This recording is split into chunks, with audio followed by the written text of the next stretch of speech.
In today's video, I'm going to teach you how to avoid getting ripped off when buying PCs from Facebook Marketplace. So, if you're hunting for a deal but worried about scams, grab a cup of coffee and let's dive right in. First, it's important to conduct some quick market research. Before you click buy, ensure you're aware of the real price range for the model you're interested in, both new and used. If the price seems too good to be true, consider it a red flag. Often, listings with prices significantly below the market average may conceal undesirable surprises.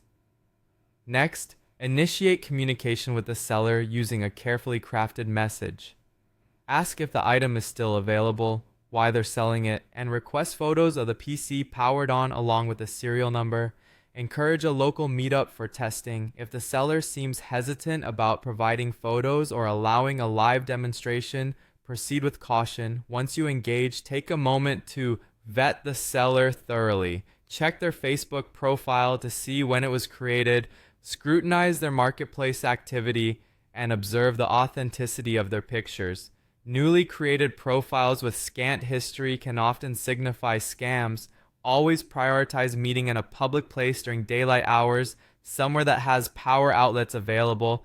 Think mall food courts or co-working spaces. Avoid advance payments for shipping unless using a trusted escrow service. When it's time for the meetup, pack your essentials: power cables, your phone for documentation, a screwdriver for inspection, and perhaps even a USB stick loaded with diagnostic tools.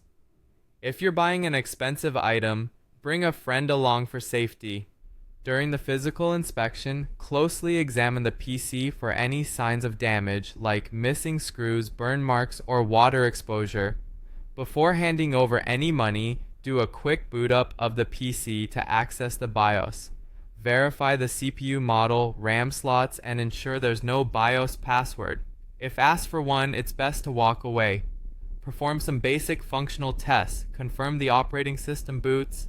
Check that the hardware specs match what the seller advertised, and test the USB ports, Wi-Fi, and other peripherals. It's also crucial to ask for proof of ownership. A receipt or a box with a serial number can make a significant difference. When it comes to payment, cash is ideal if you're meeting in person. Otherwise, opt for PayPal's goods and services option for added buyer protection. Avoid risky payment methods like crypto or wire transfers. Once the deal is made, get a written receipt noting all pertinent details like the item, price, condition, and serial number. Finally, after the purchase, reboot the system, perform a factory reset or clean install of the operating system, and check the hardware once more. If any issues arise, contact the seller promptly and keep records of all communication. Remember, be wary of any seller who avoids live demonstrations, lists prices well below the norm, or insists on unconventional payment methods. Keep these red flags in mind, stay vigilant, and you'll be well equipped to make a smart, safe purchase. Stay tuned for more tips on navigating marketplace deals.